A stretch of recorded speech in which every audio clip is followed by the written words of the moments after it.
Welcome. It's Indisputable. I'm your host, Richey. Good to be with you. We got a lot on the agenda today. Breaking down news of the day, my contributor, Yasmin Aliya Khan, host of Global Threat Podcast, Rebel HQ contributor, and an amazing person. Should be a remarkable breakdown.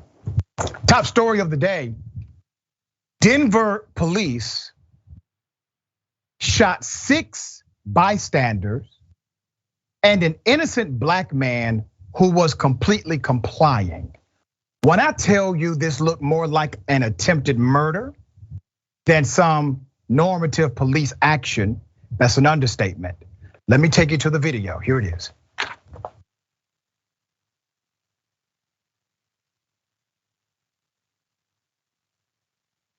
The police are looking for individuals who were involved in a fight. They find an African-American male, they believe he's armed. He puts his hands up immediately. He throws the gun away. The gun is in the air. See there? It's in the air. And they still shoot him. So even if he thought, well, maybe I was in danger, why did he continue to shoot the black male when the gun was now solidly on the ground? In addition to that, another officer on the side of this victim started shooting at him as well. No gun. The black male had no gun. His hands were up. So we have the girls on the other side of the alley who shot in the back. I see. So Okay. This ambulance is going to take the girl with the leg and the guy with the arm. Okay. And then the ambulance that's right there is going to take the guy with the one in the back. Y'all keep killing us. It might be in that area or For no reason. on the right side of that white SUV, right here on the right side. Take one more lap until, okay? Police keep killing us. What you just saw was a mass shooting defined by the FBI. The FBI says a mass shooting is when 3 or more individuals are shot at the same time. What you just saw was Denver police engaging in a mass shooting against citizens. I want you to think about the context here. It's bad enough if you shoot at someone and you hit one innocent bystander. They hit 6. All 6 of them could be dead, including Mr. Waddy, the black male who was unarmed at the time of the shooting. Now remember, they lied on their initial report about what happened. That's a violation of oath of office, right? That's illegal, completely illegal. The black male, this brother, is alive, but he could be dead. He was shot multiple times, no weapon. He threw it away. And why is it that all of a sudden an American citizen with a gun causes such alarm? Why is it that if a white male had a gun, he will be considered patriotic, but a black male who had a gun, they started to target him? Let me give you the background. Denver's district attorney says that she is now opening a grand jury investigation into the actions of 3 police officers who wounded 6 bystanders while shooting an unarmed suspect in a crowded downtown Denver nightlife zone last month. So this DA, I gotta say something, because the article does not point it out. This DA initially decided, well, there's nothing to see here. It wasn't until the video came out, the video that we assume was seen by the DA's office. Once that video came out to the public, that's when this DA said, we're gonna now investigate.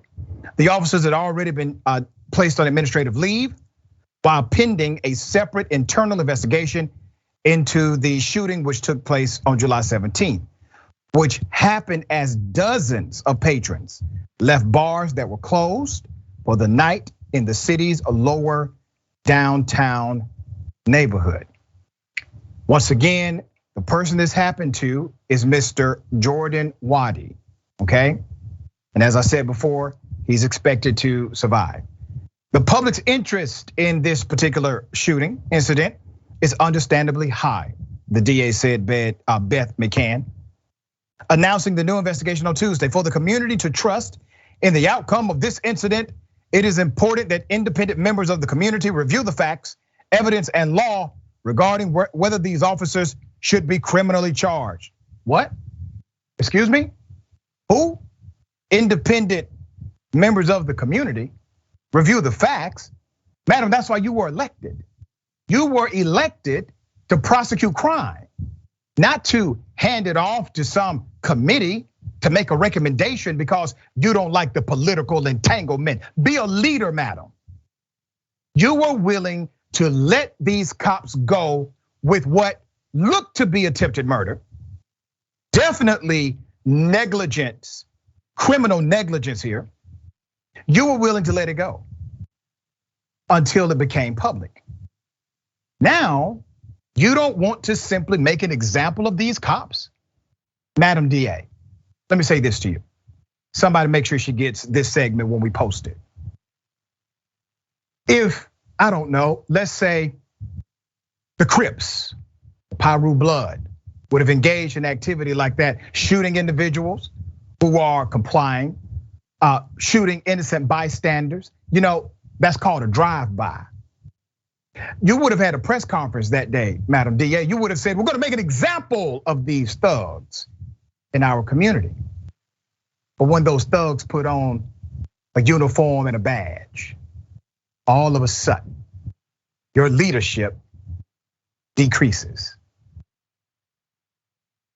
Police have said the 3 officers whose names have not been made public fired 7 times in the confrontation with the suspect, Jordan Waddy, who police say was armed. That's what they said in the police report, that he was armed, he was dangerous, he drew down on them. What did you see in the video? You saw a man tossing a gun away. You saw a man trying to live. You saw a man who got shot even after the gun was on the ground.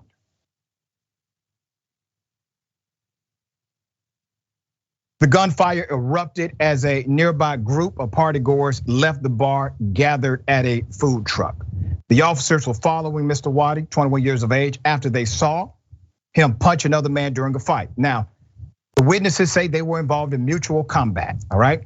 Body cam footage released by Denver police on Tuesday appears to show Waddy holding a pistol and throwing it to the ground as the officers opened fire.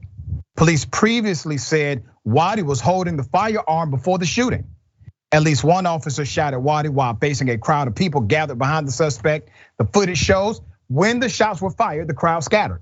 Some people fell to the ground in a rush to escape, and others ducked behind the food truck or crawled on all fours. Now, let me ask you this. If you were in that crowd, right? Who's the public safety threat to you? Is it Mr. Waddy? Is it the fight that took place or the police? What element was the most critical public safety dynamic? It was the cops. Mr. Waddy, who suffered non-life-threatening injuries, was arrested still on suspicion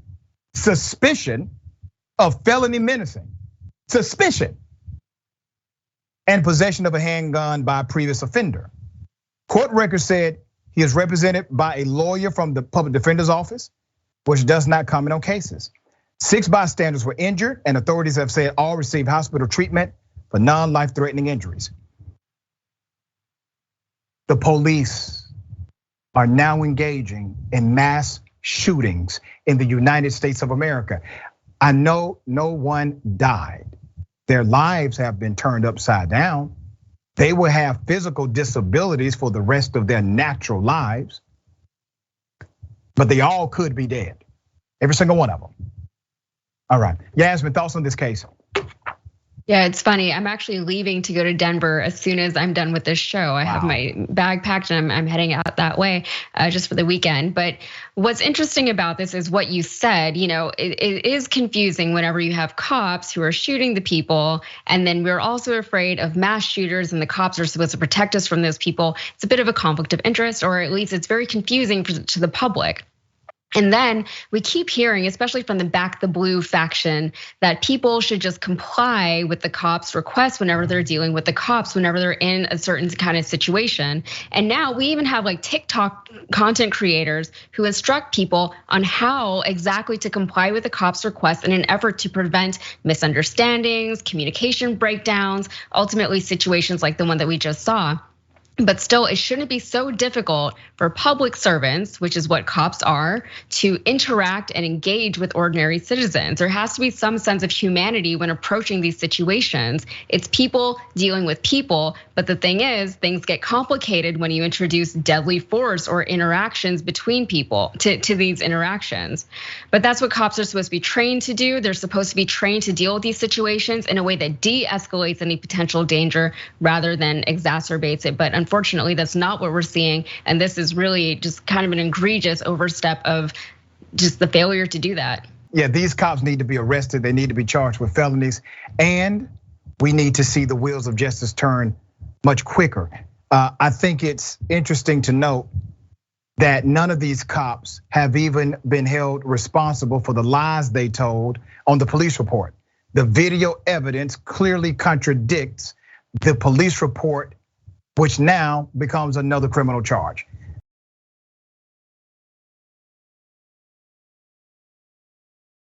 Donald Trump, somebody else is snitching on him again. This time, his former CFO, the guy that ran all of his commercial businesses virtually, Allen Weisselberg. Let's put his picture up.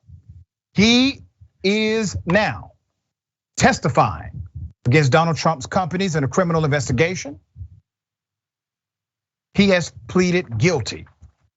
Let me give you the background. Allen Weisselberg is charged with taking more than 1.7 million in off the books compensation from the Trump organization over several years, including untaxed perks like rent, car payments, and school tuition.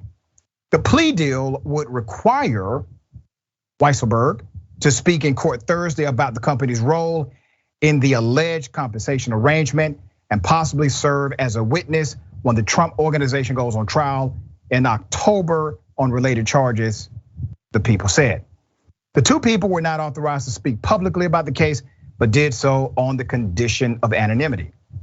Weisselberg, who's 75 years of age, is likely going to receive a sentence of 5 months in jail to be served at New York's notorious Rikers Island complex.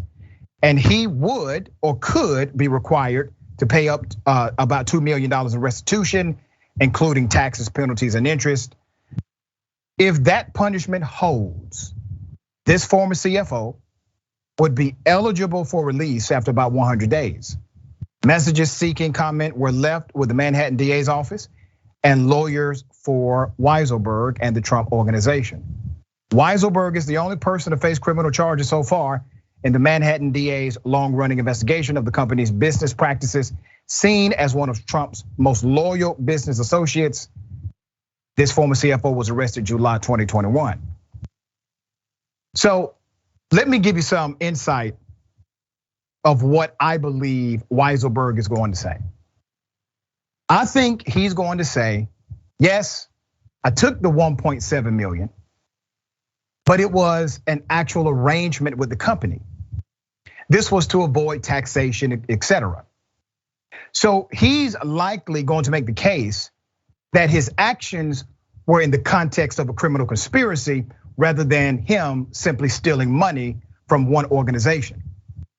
Now, if that is the testimony, well, damn, that's telling.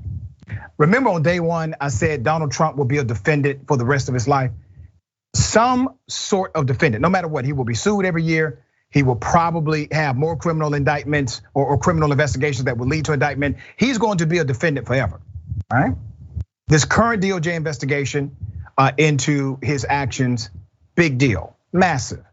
The Fulton County investigation, which is a criminal investigation also, that's massive, that's big. But he could also lose his money, to lose his wealth. He could lose his nest egg. Donald Trump is actually more concerned about his economic ability than anything else, because he realizes that's his power in this atmosphere. So while all of these criminal investigations may be problematic and concerning, him having his money taken away because of individuals who are now turning state evidence against him, well, that's just damning. All right, thoughts on this one? Yeah, man. I mean, they keep saying that the walls are closing in on Trump, and for as pessimistic as I am very hesitant to get too excited about anything, but we are seeing a lot of things happening. We're seeing Weisselberg plead guilty to charges in association with the Trump org. Paul Manafort just confessed to leaking Trump polling data to Ukraine and Russia. Lindsey Graham and Rudy Giuliani, I think as of Wednesday, was that yesterday? They were subpoenaed to testify in the Georgia election tampering case. I'm sorry, just to clarify, I think Giuliani was testifying yesterday. I think Lindsey Graham is coming later. And then Trump himself, he had to go testify in New York and he pled the fifth, which according to him, only guilty people do.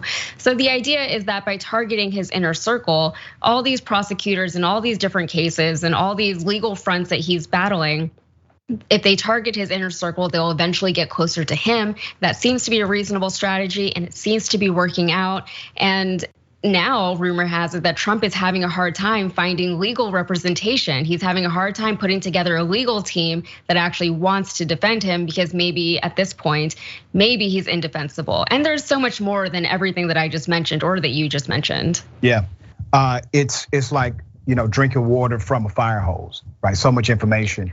Okay, we're gonna continue to follow it, obviously.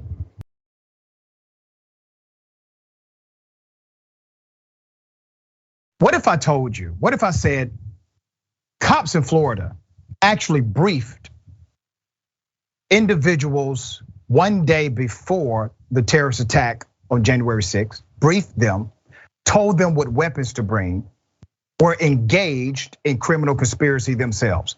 Well, that's exactly what happened. Video footage shows Florida sheriff deputies giving a security briefing to an armed right-wing group the day before they were headed to the Capitol to commit that act of terrorism. And the deputies did so under orders from a local politician. Look at the video. Please, when you're out and about, stay in groups, especially if you're gonna be wearing political clothing, because you will be a target. Anarchists will attack when you're by yourself. All right, they don't care who you are or what you are. They're gonna go after you. If you're confronted with violence, you are allowed to defend yourself, okay? But again, that's DC, it's not Florida. Please try to avoid any confrontation if possible. You don't need to be going up there to get hurt, right? You're going up there to try to make a point. If you're confronted by antagonists, watch each other's back, please. Don't turn your back on these people. Keep them in your sight. They will sucker punch you, they will kick you, they will do a lot of things. The director brought up a good point that as a weapon, they're using fire. Remain peaceful and respectful to the area you're in, because the press isn't gonna be nice. Try to be respectful of the area you are. It is the nation's capital. Please be polite to law enforcement, because they have to be there. All right, I agree with you. We know this is not the group that we have to preach that to, and be respectful to the politicians that are there if you see them, okay? Even though you may feel both Republican and Democrat, no matter how you feel, all right? Because when you start saying something, you're gonna be on CNN. Show them that you're there for a purpose and not for anarchy like some of the other ones are. If you're using your cell phones there, some people last time they were up there, their cell phones got attacked. So be careful if you have your Wi-Fi on. And Bluetooth with your location and such. Wow. That'll be up to you, but that's news to me, so thank you for that. That was Commander Mike Lutz. That's really ironic, isn't it? Everything he said. The armed right-wing group, they are called the Flagler Liberty Coalition, FLC, recommended its members pack body armor, mace, and knives, which they said were for protection, and were working with the county commissioner, Joe Mullins, to bring crowds to DC that day. Who are the anarchists Who? You see this guy? He's the county commissioner. He's the one that basically runs things, okay? Mullins has faced criticism for attending the protest, and together the group brought 3 buses of people to Washington on January 6th. Now, are the antagonists the police?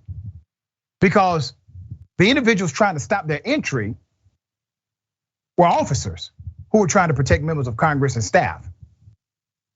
Were the knives for the cops? All right, he paid for 2 of the 3 buses, talking about the commissioner, and he contributed a large donation to make the trip happen.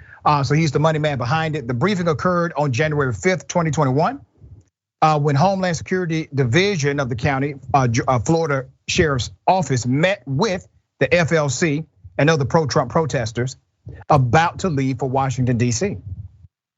They said they were explicitly there on behalf of Mullins, who has been an outspoken supporter of former President Donald Trump. Okay, let's take it to another dynamic here.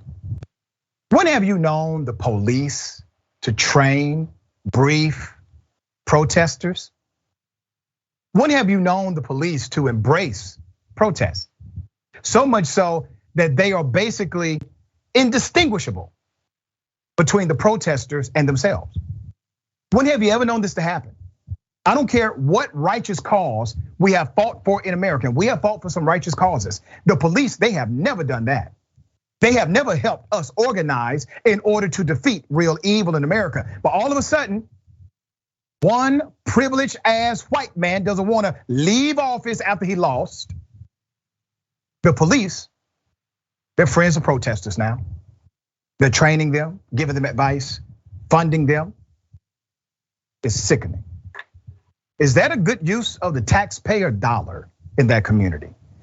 The briefing, as I said, occurred one day before. So the briefing was primarily conducted by the county sheriff's deputies, Mike Lutz, who's at the center, unmasked, and Chris Peterson, he's at the right, he got his mask on. Another officer was also present, Corporal George Bender.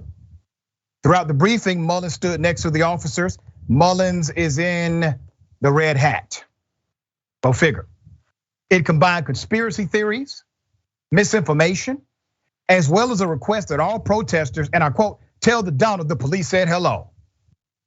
The deputies noted County Sheriff Rick Stawley could not appear at the briefing, but that he wished he could have been there. There he is. Recently, the Orlando Sentinel reported that the sheriff is a constitutional sheriff, part of an anti-government extremist movement that refuses to enforce laws they believe are unjust. Sounds like he's a member of the Oath Keepers. But according to the authorities, Mullins and the FLC did not respond to requests for comment. After the Daily Dot reached out, the FLC deleted all videos off YouTube referenced in this article. The video of the briefing was first taken by independent journalist Tracy Eaton and reviewed by the Daily Dot. So FLC member Mark Phillips organized the trip along with Mullins. Let's put him up. I'm exposing all of them. In a related video filmed prior to the briefing, Phillips told protesters to bring helmets, body armor, mace, pepper spray, and knives, and noted some members of the group will be in, and I quote, fight mode. That's what he said. In advance of the trip, one of the principals of the Facebook group posted that firing squads are the only way to un-F the Republic. That's what they're saying before they go to DC and commit an act of domestic terrorism. Meanwhile, no one identified as part of the FLC by the Daily Dot has been arrested or even charged for any crimes that day. Let me give you a little more background on the FLC. The group the police are addressing began as an anti-mask organization in Florida. Through their YouTube channel, show members training with firearms, including one video posted before January 6th. They've been known to attend local community meetings, trying to end mask mandates in Florida schools. They are basically male Karens. All right, let's count the ways here. What are your thoughts?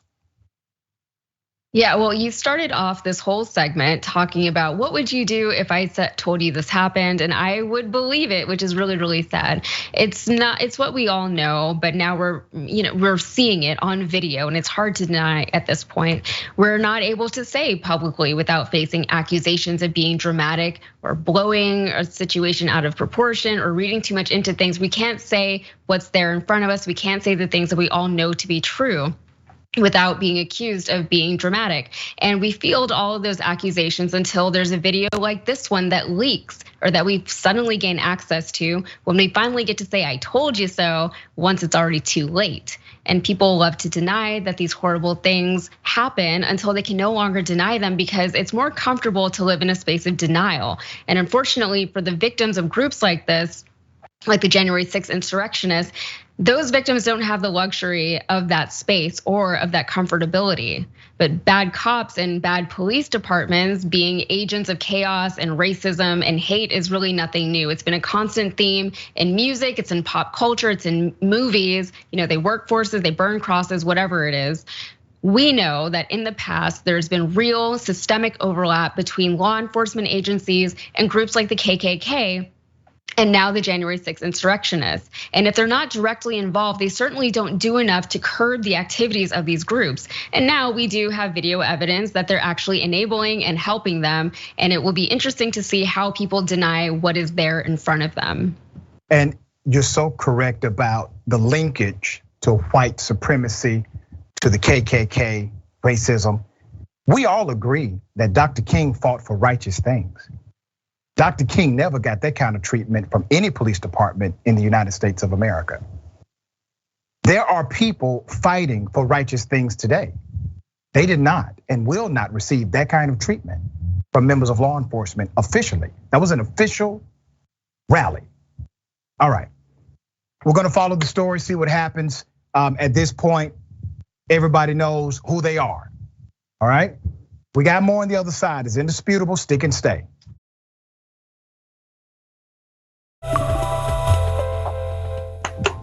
Welcome back. Okay, we got a lot of show left. Let me remind you, YouTube channel membership, okay? In case you missed it, you can now support Indisputable by becoming a YouTube channel member right now. Right now. You see that join button? If you're watching me on YouTube, you can click that join button. Let's make it happen. It's easy, simple. There are 3 levels to choose from, starting at $4.99, goes up from there.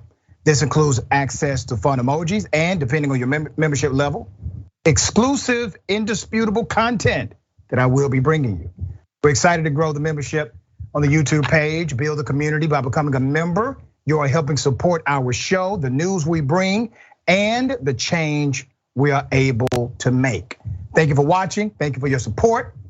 You are the reason we are the fastest growing TV news show in America. It's indisputable that your support keeps us going. All right, let's read some of these comments. A very stable photographer says, the only danger in that public space was trigger happy cops. That's it. That is it. You eliminate the police, everybody goes home with no bullets. We can see the silver-haired dragon. Don't forget, they shot the first man because he was in a fight with no weapons. He punched a man. Chicago cannot be a dragon. For them to make that plea arrangement, Weiselberg must have something serious Trump tales to tell. By the way, now he can't use the 5th or would nullify the plea arrangement. That is accurate. It would absolutely nullify it. Chicago cannot be a dragon. Welcome to Weimar, Germany, 1933. Early Bird 42. Thank you, Early Bird. I don't write into Indisputable enough. Love you, Doc and crew. Your work is necessary and very much appreciated. Well, so is your work, your support, everything. It's iron sharpens iron.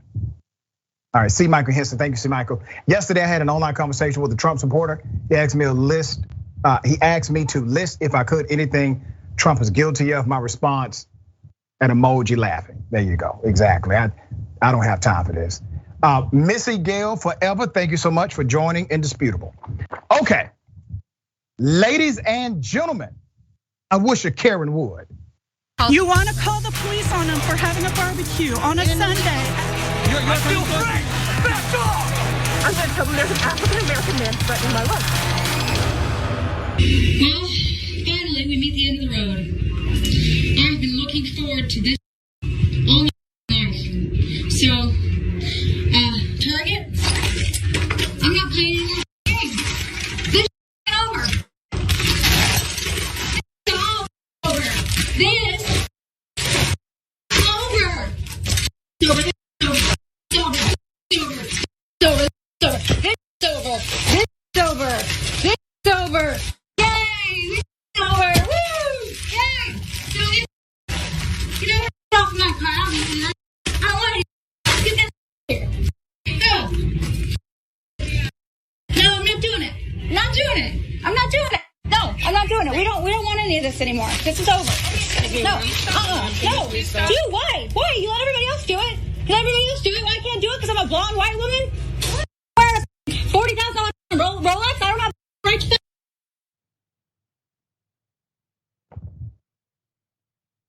Where in the hell is loss prevention? So let's put up the graphic of her damage here. I mean, she put it all on the floor. Now, this particular Karen does not care that an employee or employees would have to pick up after her. This was all performative. She went in with this mission to look for masks and throw them on the floor, because that's how you stand up for freedom if you're a white woman mildly inconvenienced. So these masks were not bothering her. And remember, the movement, according to the conservatives, was about choice. It was about freedom. At least that's what they said. So you live such an amazing life that the most pressing thing in your life, Karen, is the fact that Target sells masks. Wow. All right, we have not been able to independently identify this particular Karen. If anybody knows who she is, quickly do an intervention. She's headed down the wrong track. Thoughts on this? Yeah, how are people still so triggered by masks? Like, aren't they exhausted? It's been years of this, and they're just living in that energy all the time. Like, just get over it. Understand that you're the problem, not the rest of the world, and deal with the fact that you can't control the world or its people. And masks of all things, it's like what you were saying, it's a choice to wear one, and it literally does not negatively impact anyone, especially not someone who's not wearing the mask. If someone's wearing a hat that I don't like, I can just choose to not care about it, and my own mood is fine. I'm fine. My life goes on. That's it. That's how easy it can be. Yeah. And they need to start locking these people up. Something. They need to arrest them. Okay. If a black teenager would have done that, he would have been arrested, would have been taken to juvenile. No questions asked. Okay. He could not have explained himself out of it.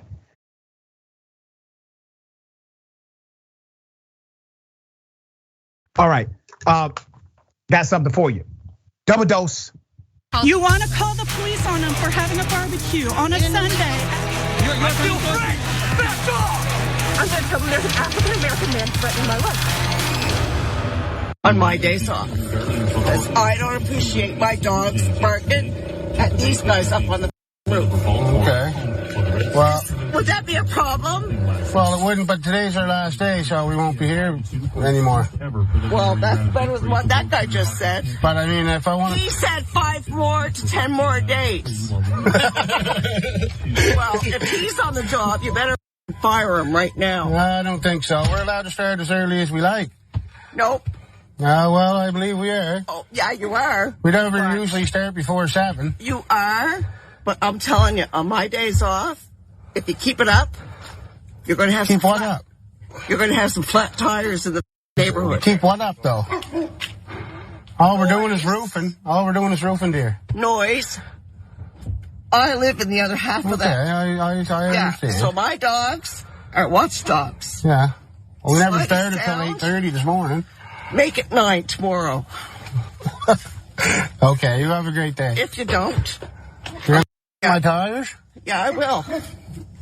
Anything that is sitting here is going to have a flat tire.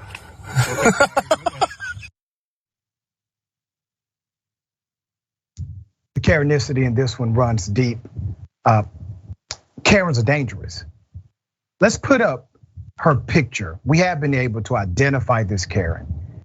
By the looks of it, she obviously practices witchcraft. According to the poster, this Karen's name is Barb Redmond. This incident happened in Nova Scotia, Canada. She would also later on Facebook, if she was in Alaska, he would use the poster as a target practice, okay? Now, let's count the ways here. Let's go down the list. She threatens to destroy their property. She says what time they can be at work on her days off. And this is a complaint because her dogs are barking due to the fact that men are working on the roof. Okay, well, it sounds like your dog is the problem, ma'am, or your dogs are the problem. And I find it interesting that even with all of this back and forth, she never considered that maybe she can compromise too. Everything was about her way or no way on her day off. Okay, Yasmin, thoughts on this? Yeah, I'm still laughing at your witch comment. The thing with people like this, though, is that their egos are so inflated that they think that their problems are everyone's problems. They can't comprehend that people don't care about them. They're not thinking about them. They're not looking at them. They're not concerned about them. They're just trying to live their own lives. But these Karens are so into everyone else's business that they don't even understand the concept of minding your own business, and they have no sense of personal responsibility, which leads to them just expecting the world and everyone in it to cater to their usually very unreasonable requests or whatever is bothering them. And people just don't care. I don't care about people and what they got going on. I'm just trying to live my life, That's it. There you go. We got more on the other side. It's indisputable. Stick and stay.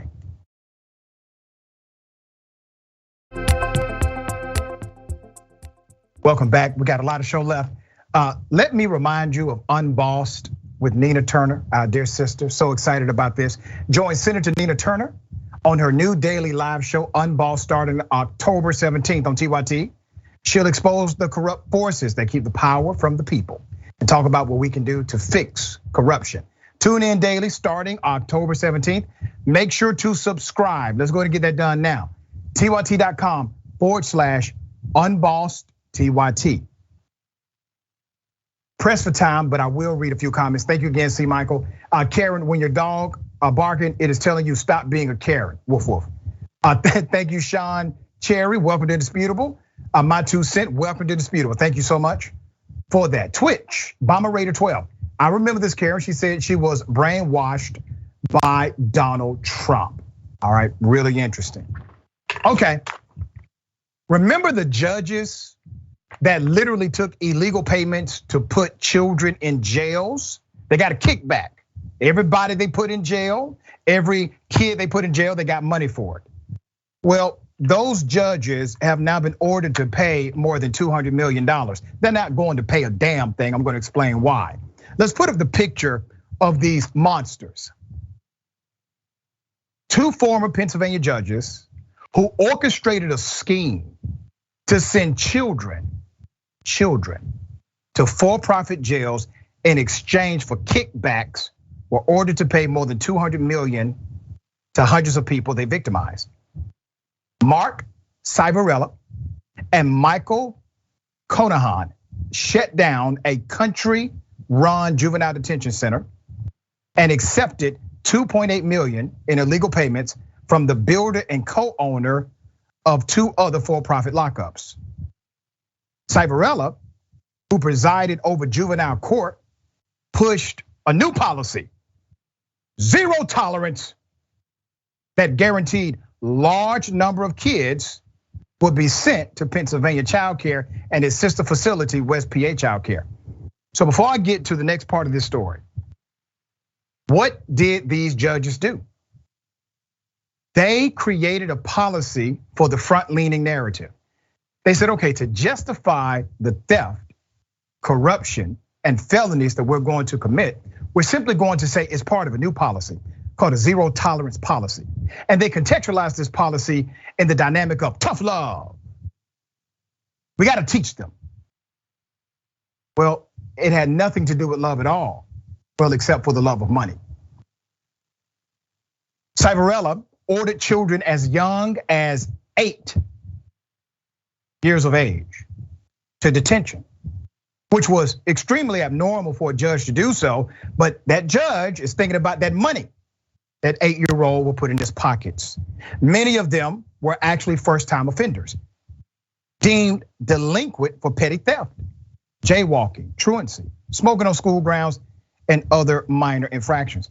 Let me remind you of why this is important, because I work with juvenile justice today. I work with juveniles that are incarcerated. I was an incarcerated juvenile myself. When a juvenile is arrested for a minor offense and it is the first time, nobody goes to jail.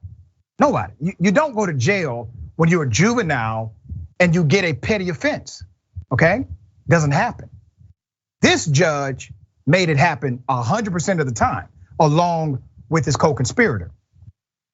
The judge often ordered youths who he found to be delinquent to be immediately shackled, handcuffed, and taken away without giving them a chance to put up a defense or even say goodbye to their families.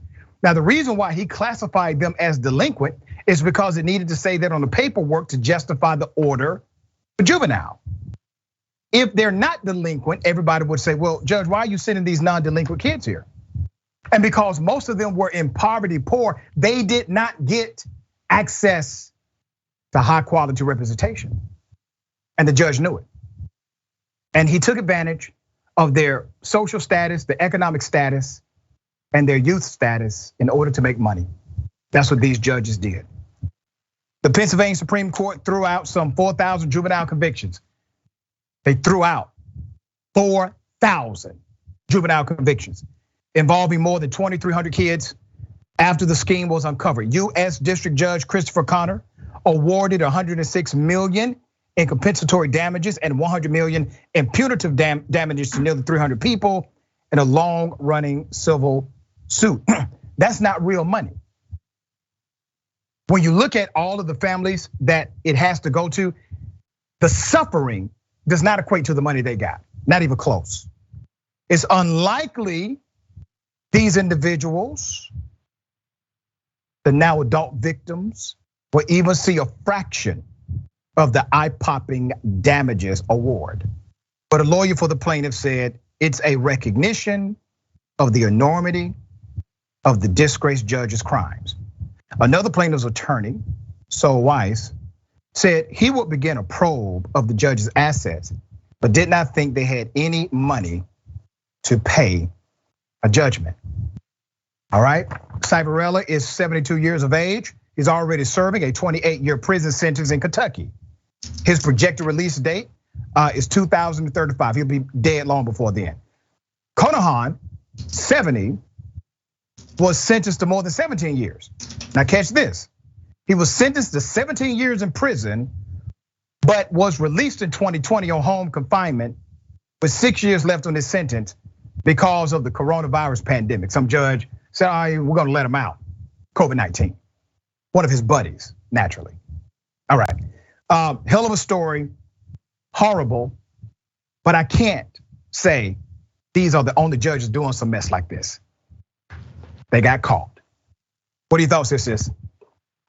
Yeah, I love a good bout of justice. And for as hard as it is to come by, it doesn't feel like it happens often enough. But whenever it does happen, it's good. It's a good feeling, and we need to recognize and appreciate those moments.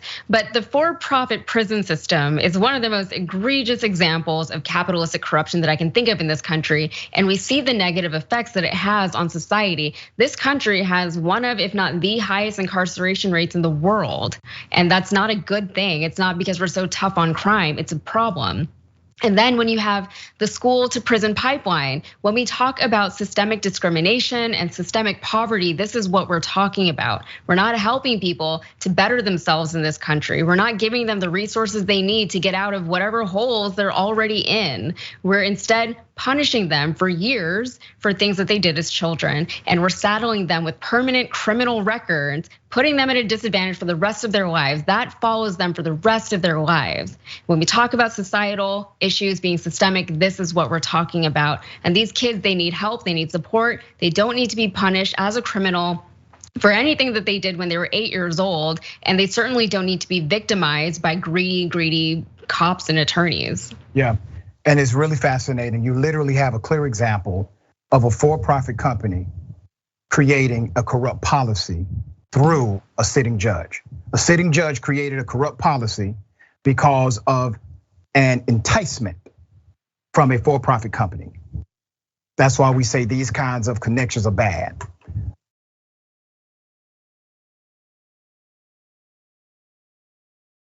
All right, an Atlanta cop has now been indicted. I covered this on day one when it happened. He's been indicted for breaking the ankle of a man who provided no threat whatsoever to anybody in law enforcement. Here's a video.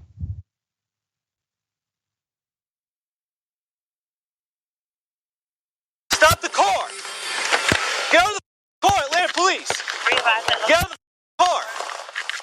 Get out the car. Get out the car now. For what? Get out the car. Speedometer and Buchanan.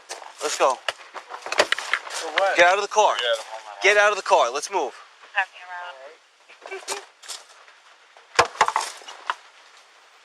What are you doing, man? What do you mean, what am I doing? Tell me, what are you doing? Wait a minute, hold on. Don't grab me like that. No, hold on. Ow. No, hold on. No, hold on. You do not swipe my hands from me. Do you understand? Oh, God. Help me, please. Oh. Ooh. Oh, my God. What's wrong with your left foot? It's tangled or something. I don't know. It's got what? A lot of weight on it. Just a little bit. A little heavier when drunk, too. We're laughing because you fell pretty hard after pushing an officer, man. I find that funny, man. You don't touch officer, man. Funny. You don't touch an officer. You did do that. That's bad. I guess you don't drive on the wrong side of the road either. Oh my God. Break it up, man. You ready? You got that side. I got that side. 1, 2, 3, go. You're not even trying. Come on, man. Hey, man, don't put your weight on. Why are you putting your weight on the foot that's supposed to be hurt? Right, I'm a good guy. I would never do that to you guys. Bro, I don't even know. That's the bad thing. I'm not a. You the bad thing. Let's go. Oh my God. Oh my God! Come on, man. You're saying a little girl right now. What's wrong with you, man? Oh my God! He's doing that on purpose, man. Come on, man. He's doing that on purpose, dude. He keep rolling that on the side on purpose, man. These cops are cowards. They're despicable. I tell they mama that. The man's ankle was completely broken. So understand him yelling like that while they're laughing and scoffing at him. He's being tortured by these police officers. Put up the picture of the cop who has now been indicted. Let me give you a little bit of background to what happened. When Mr. Tyler Griffin got out of the car, he's the victim. When he got out of the car, an officer decided to put his hand basically on Mr. Griffin's shoulder. There's no arrest here. There's no attempted arrest. He decides to physically touch Mr. Griffin. Unwanted touch is simple battery. So the first person that committed a crime was actually the police officer. Mr. Griffin brushed the officer's hand off of his body. And it caused this cop, Donald Vickers, to run and attack him and break his ankle. He has now been indicted. Let's put his picture up again. All right, Officer Donald Vickers was charged with the April 5th, 2019 assault of Mr. Griffin. He has been charged now with aggravated assault, battery, and violation of oath of office by a public officer. Why? He lied on the police report. Records from the Peace Officer Standards and Training Council show this cop, Vickers, who's been with the APD since 2006, remained actively employed up until the incident. Let me tell you why that's a problem. Okay? That's a problem because they saw the same video we saw.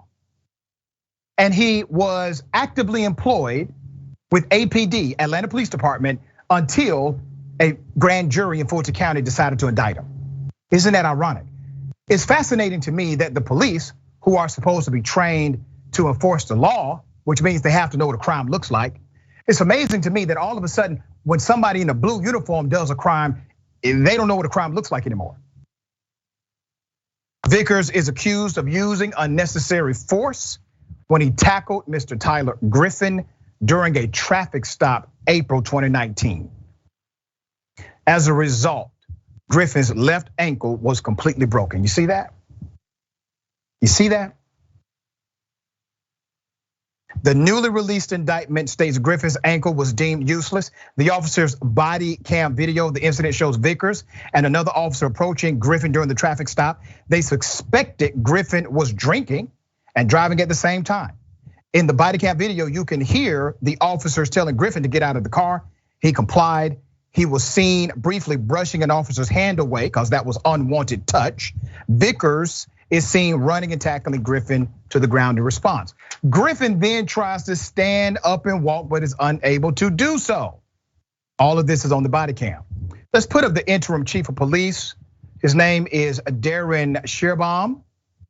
In a statement, he said, APD said after learning the indictment, the department relieved Officer Vickers of duty, and he will remain in that status pending an emergency hearing with the chief of police. Why do you need an emergency hearing? Wait a minute. He got suspended because of the indictment, but it was the video that got the indictment. You all had the video on day one. This happened in 2019. You allowed this cop to remain active, on duty, and paid for years after he clearly assaulted a citizen of your community. Once again, this is why people don't like the police. This is antithetical to the community you serve, the people that actually pay your salary. And now all of a sudden, we're gonna have an emergency meeting. But he's still getting paid. He's still drawing a salary. Why have an emergency meeting now? Why not have the emergency meeting in 2019? All right, bad policies, once again, corrupt culture. Yasmin, thoughts on this? Well, we got a little bit more justice. With these cops, especially when you see videos like this, these cops are so self-important. They speak to people like they're morally and intellectually superior, when so many of them, at least the ones involved in instances like this, they're just brutes with firearms. And it's like what you said, they wonder why so many of us have issues with authority now, and why so many people don't trust them or are skeptical of them whenever they come up to our car, whenever they pull us over. They're supposed to support and protect the people. That's what they say, serve and protect, right? They're not supposed to antagonize people because it makes them feel better, because it's better for their egos or for their own arrogance. And I'm glad that this cop was finally indicted. But whenever you hear stories like this, the other side of it is you have to wonder how many similar situations went unrecorded and unindicted. And unfortunately, you have to assume that it's a lot. That's right. And here's another thing, and I'm putting the mayor of Atlanta, recently elected Andre Dickens, on notice about this. A couple of years ago, the city passed a duty to intervene mandate, which means all of the other officers who watched this criminal act are guilty of not adhering to the duty to intervene. I got more about that in another segment.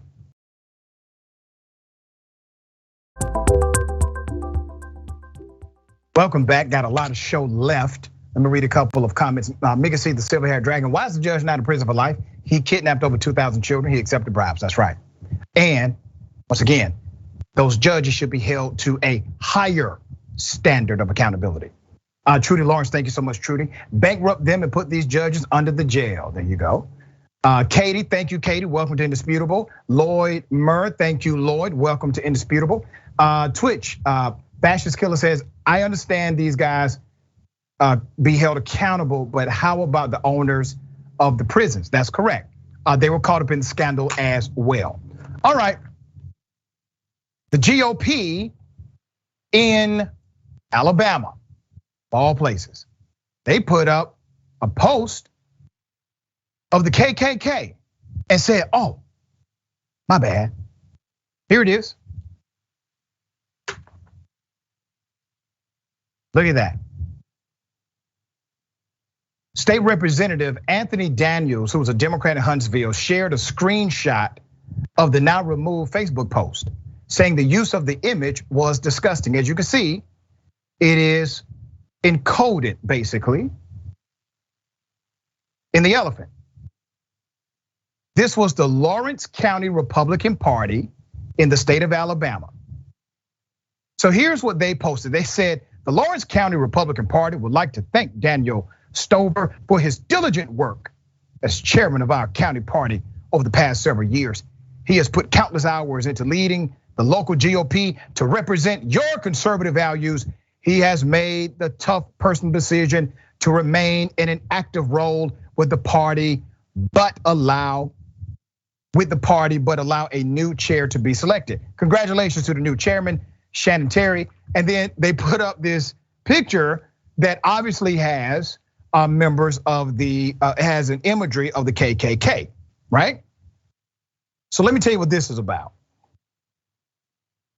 I'm going to read the spin they're giving in just a moment, but I want you to look at this picture. I want you to understand the context of algorithms. The person who found this picture and posted it said he did it based on a Google search. Okay, I actually believe him. But the reason why that particular picture popped up on his search is because obviously he frequents places where KKK imagery is prevalent. And so that was presented to him. Because I guarantee you, when you or I search for this symbol, that's not the first one we're gonna see. The head of the Lawrence County Republican Party apologized Monday after the organization's Facebook page used this GFX on the GOP elephant with KKK imagery, saying the hooded figures shown in the photo do not represent the views or beliefs of the group. Damn lies. Damn lies. All right, hooded figures obviously resemble Klansmen in between the legs of the GOP elephant, and there's a reason why. The image was taken and originated from a Mother Jones story about racism within the Republican Party entitled, "The Republican Party is Racist and Soulless, Just Acts as Veteran GOP Strategist."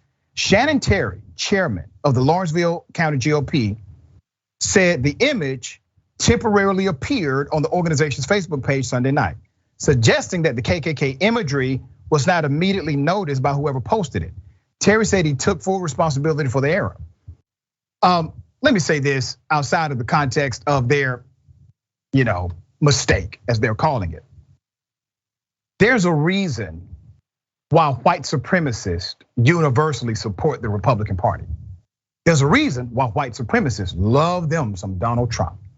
There's a reason why white supremacists are aligned and in many regions controlling the conservative movement right now. So let us not pretend that the symbolism of connecting the Republican Party and the KKK isn't relevant. Let's not pretend, we're adults here. It is linked, it is together in message, ideology, and obviously even in symbolism. All right, Yasmin, thoughts on this? Yeah, at least now the GOP is acknowledging their own racism. The rest of us have known who and what they are for a long time, or at the very least, we've known the racist kinds of things that they are willing to support and they're willing to tolerate, right? A lot of them don't speak up against a lot of the racism that we see in this country and a lot of the racism that is perpetuated by their own party. So maybe now we can all just stop dancing around the issue and address it head on in plain language, because they are doing so. They're outing themselves. Those 3 dots at the bottom, or those 3 sets of dots at the bottom of that graphic had no purpose to be there if they weren't what they obviously were. There you go, well said. All right, black residents in Mississippi, in a town, have been terrorized by local police. A new lawsuit details what has been happening, and we've covered the chief of police of this community before. I'm gonna get into that. The civil rights and legal advocacy organization, Julian, has filed suit on behalf of 5 Mississippi residents The plaintiffs are claiming numerous incidents of black residents being falsely arrested, unreasonable searches, and unreasonable use of force by the local police. Now, I believe them because the police chief admitted he does this, all right? The complaint alleges that sometimes after black residents began filing official complaints against the police in July 2021, there was an increase in harassment, threats, and false arrest by the Lexington Police Department. According to the complaint, over 200 black residents have lobbied either formal or informal complaints involving negative interactions with the Lexington Police Department. Now, to contextualize this police department is very small. This city, this community is not a huge community.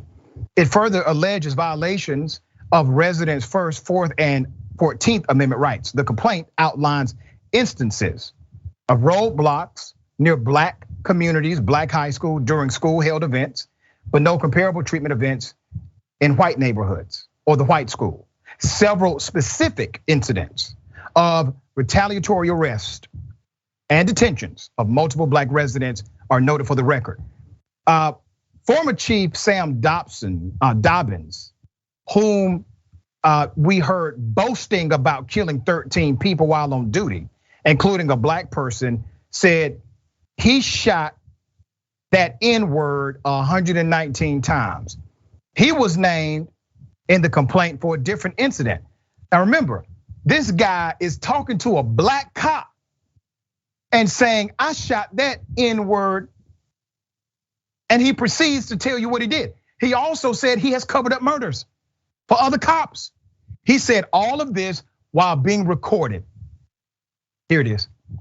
Let me explain something to you. Come on, you're gonna get in some in the street, and there's only gonna be one man fighting for you. All right? Yeah. That's gonna be me. Okay? Don't ever ruin that. All right? Because these other they'll let you fry. Okay? I've killed 13 men in my career. Okay? Justified. Huh? In my career, I have shot and killed in the line of duty 13 different people. You just shot so many. Yes, sir.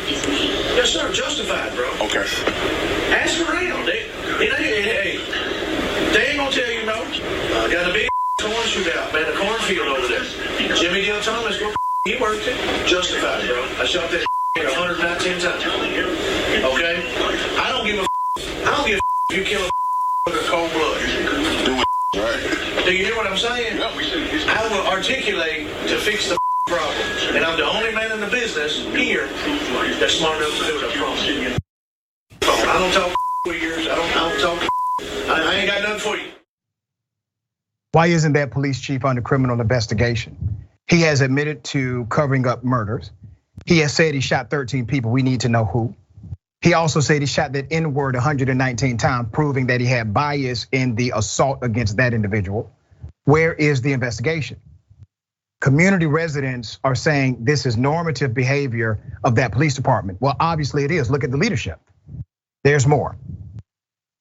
Plaintiff Eric Redmond, who's a former law enforcement officer, described an incident involving Dobbins and other police officers. According to the complaint, Redmond went to the station to post bail for his sister, only to learn her bail amount had nearly tripled without explanation. Redmond reportedly wanted a reason for the change in bail and was instead met with aggressive action from the arresting officer at the behest of Dobbins. Community residents also told the Mississippi Center for Investigative Reporting that Dobbins' replacement was not much better. Jill Collin Jefferson, president and founder of Julian, also said from her conversations with the residents, little has changed since Dobbins was fired. Background on Dobbins' replacement. Interim Lexington Police Chief Charles Henderson, whom also was named in the complaint, allegedly propositioned about 12 women for sex. When they refused, he gave them a ticket and arrested them, with one of whom spending 3 months in detention. Let's go to the other leader, the mayor of the community. Let's put a picture up. Her name is Robin McCrory. She, the mayor, was arrested in 2006 for assault. The mayor and the city clerk engaged in physical combat during a dispute over voided checks. But no judge, no trial date, was ever said. It simply disappeared. Once again, these individuals work for the community of Lexington, the taxpayers. Those are the people you are accountable to, Mr. and Mrs. Police Officer. You have failed to realize the first dynamic duty that you have: to serve. Not to lord over, not to be dictator, but to serve. Yasmin, thoughts on this? Yeah, I remember this guy, the chief. I think we actually talked about him the last time that I was on this show, or another time I was on the show. And it's disheartening when we live in a country that's supposed to be the epitome of democracy, the biggest success story of democracy that the planet has ever seen. But it's still so hard for the masses to have their voices heard without getting drowned out by a horrible select few in well-placed positions in government. And we pretend that we're better than every other country in the world, that our problems are different from the ones that they have. But no, we have rampant corruption right here. We're not immune to it, we're not better. We need to be better, and I think we can be better, but we won't be until we actually start talking about these problems that we have plainly, without denying that they exist even. Like, we can't even get people to admit that these problems exist in this country. And we have to be able to talk about it without worrying about who feels uncomfortable about it, because uncomfortability is not more important than actual lives that are being impacted by people like this. That's right, and the great irony is they're comfortable in their bigotry and racism. This was a white police chief talking to a black officer, one of his own guys, using the N-word over and over again, and not just using it, saying how he has killed N-words. He felt that comfortable to be evil. Well, you should feel even more comfortable when you're righteous. We got more on the other side. It's Indisputable. Stick and stay.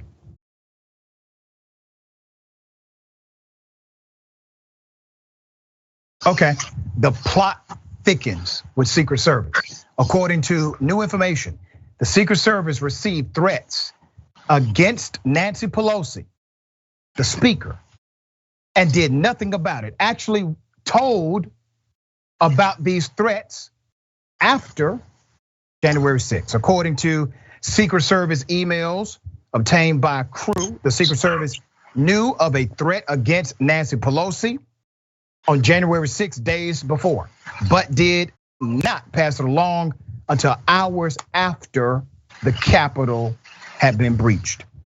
On January 4th, Secret Service agents discovered a Parler account, which we've chosen not to name, posting a series of violent threats toward lawmakers. Other profiles with the same name appeared on Twitter, MeWe, and others, YouTube and Facebook included. On December 31st, the account posted, and I quote, January 6th starts 1776 all over again. Fight for everything. And listed enemies, including Pelosi, at 5:55 p.m. on January 6th, after hours of defending the United States Capitol from a violent mob. The United States Capitol Police received the post along with the message from Secret Service. And here's what the message said. Good afternoon. The US Secret Service is passing notification to the US Capitol Police regarding discovery of a social media threat directed towards Speaker Nancy Pelosi. This was hours after the attack. Oh, by the way, somebody is trying to kill Nancy Pelosi. We got this message a few days ago, meant to get it to you earlier. Sorry, we'll get it to you now. So obviously there's going to be pushback saying they didn't see it in time, or there was a protocol issue. They had a heavy workload. Oh, okay, so if you had a heavy workload prior to January 6th, somehow your workload lightened up on January 6th when you sent the message to Capitol Police. The language used was a clear call for violence to overthrow the government. It was far from the only troubling post the Secret Service found tied to this account. A Twitter post from the same day as the threat against Pelosi listed, tips for the brave and courageous patriots going to DC to force Congress to refuse Biden's rigged election. The tips included warnings such as keep MAGA gear hidden until after checking in all hotels. DC is very blue and a hotbed for Antifa and Black Lives Matter. Stay with a large group, especially at night, and be wary of DC police officers. As January 6th loomed, the threats got more specific, okay? Biden will die shortly after being elected. The account posted on January 2nd. Patriots are gonna tear his head off. Prison is his best case scenario. We're all on a mission to save America. Lone wolf attacks are the way to go. Read a post the following day. Stay anonymous, stay alive. Guns up, Patriots. Once again, Secret Service had notice of all of this, did not relay it until after the attack. It was still during the attack, but after hours into the attack. The Crew article goes on to conclude, in the past month, we've learned that the Secret Service failed to prepare for violence on January 6th, despite receiving explicit warnings, then deleted key evidence from the day, likely breaking the law. The delay in notifying Capitol Police about the threat to the Speaker of the House only adds to the impression that the agency failed to do its job and leads to more questions. Why did the agency wait 2 days until after Capitol Police had been breached and congressional leaders were in hiding to pass it along? And let me say this, in all due respect to the conclusion of this particular writer, let me say this very clearly for the record.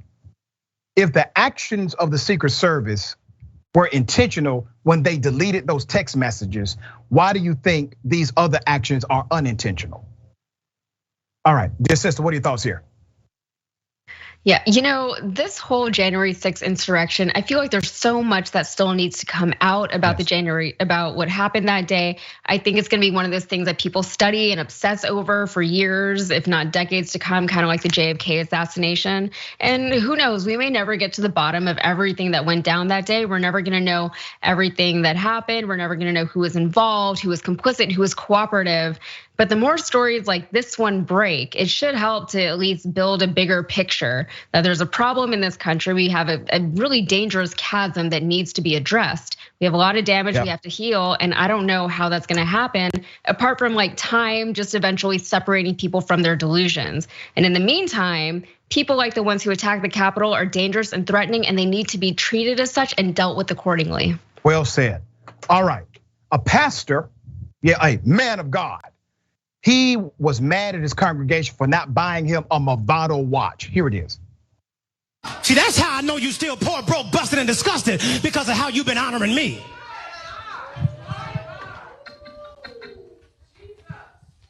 I'm not worth your McDonald's money. Come on. I'm not worth your Red Lobster money. I ain't worth your St. John knit. Y'all can't afford it no how. I ain't worth y'all Louis Vuitton. I ain't worth your Prada. I'm not worth your Gucci. You can buy a Movado watch in Sam's. Yes, you can. Yes, you can. And y'all know I asked for one last year. Here it is the whole way in August. I still ain't got it. Y'all ain't saying nothing. Let me kick down the door and talk to my cheap sons and daughters. I don't want to hear no more excuses about what y'all can't afford. You can't afford it because you don't see the value here. When y'all hear from y'all pastor and father, I'm over y'all. I'm over your cheap expressions. That's called Jesus pimping. He delivered his sermon in the spirit of a Chicago pimp.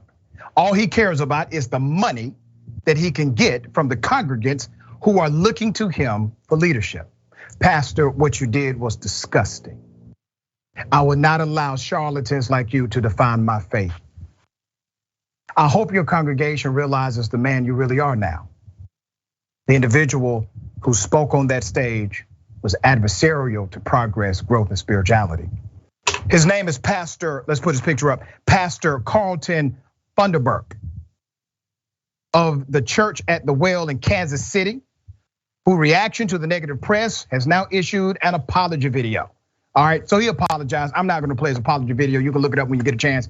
I'm so sick and damn tired of these individuals manipulating congregations, manipulating good-hearted people that simply would like to be replenished and encouraged because of the stresses they face in the world. They get to a place like this, what does he do? He damages them even more. Talks down to them, tells them they're broke, busted, and disgusted. No, sir, you are morally bankrupt. Calling yourself a preacher and you have nothing to deliver. Yasmin, thoughts here? I know we're short on time, but like, who goes to church to be spoken to that way? And why are these people looking to a guy like that for leadership? And a Movado, like, bro, just go buy your own and call it a day. That's it. None of this needed to happen. Yeah, well said. All right. Remember, take care of yourself, take care of each other, take care of the planet. Remember, the truth is always indisputable.